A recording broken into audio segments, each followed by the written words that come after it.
मंत्री हमारे नेता आदरणीय नरोत्तम मिश्रा जी का भी मैं बहुत बहुत स्वागत करता हूं, वंदन अभिनंदन की बात है।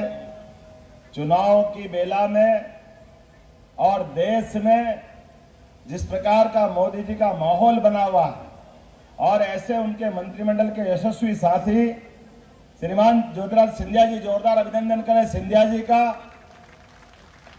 और अपने लिए 2 शब्दों में सारी बात कर दी। ऐसे हमारे पूर्व सांसद और महाराष्ट्र के प्रभारी कई दायित्वों का निर्वहन कर चुके माननीय जयवान सिंह पवैया जी, उनका भी अभिनंदन करें जोरदार तरीके से। अद्भुत वक्ता है, अद्भुत व्यक्तित्व है और ऐसे ही बहुमुखी प्रतिभा के धनी नरोत्तम जी मिश्रा, जोरदार अभिनंदन नरोत्तम मिश्रा जी का।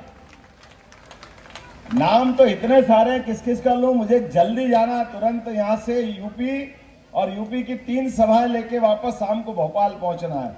जोरदार अभिनंदन भारत सिंह जी के लिए और पूरे मंच के लिए। यहां से वहां तक जिलाध्यक्ष, ग्रामीण, शहर, सभी विधायक, पूर्व विधायक, सभी पदाधिकारी, हमारे अपने वर्तमान के अभी तक सांसद कहां से उज्जवल कर दी विवेक जी, आपका भी अभिनंदन है।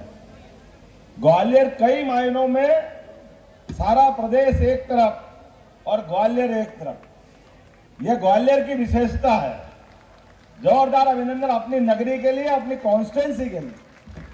अतीत के काल में जब जब भी ग्वालियर से कोई धारा बहती है, और धारा तो क्या बहती है, जब कभी कोई स्वाभिमान को चोट पहुंचे या कोई अपनी विचारधारा को खसकर जनसंघ के जमाने से हम याद करें स्वर्गीय राजमाता सिंधिया जी को, जिन्होंने अपने बलबूते पर कांग्रेस के लोग शुरू से खटर पटर करते मानते ही नहीं है, उनके दिमाग में हमेशा उल्टा ही चलता रहता।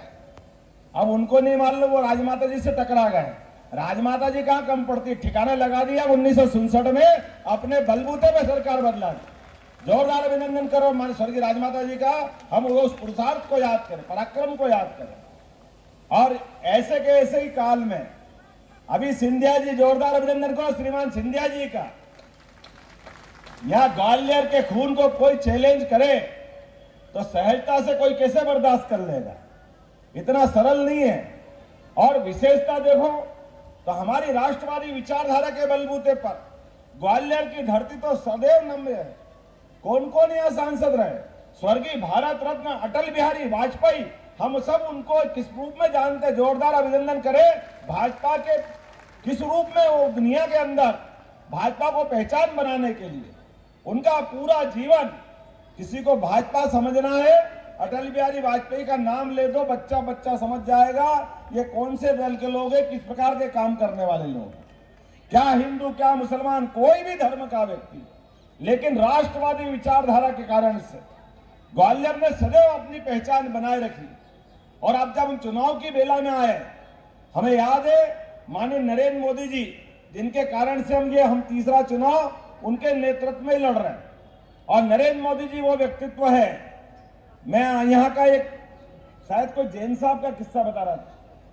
कोई यहाँ किसी के नरेंद्र मोदी जी पहली बार कोई फ्लैट में रहे थे, किसी कोई यहाँ के अपने परिवार में, कहा कोई कोठारी जी, वो नरेंद्र मोदी जी का काम करने का तरीका आज भी ऐसा है कि एक बार जिससे बात करते हैं, जिसके लिए कोई घटनाक्रम याद कर लेते हैं, तो गाए बगाए अभी तक निर्मल कोठारी जी को फोन पे बात करते रहते हैं। ये हमारे नरेंद्र मोदी जी की विशेषता है, अलग अलग कामों से।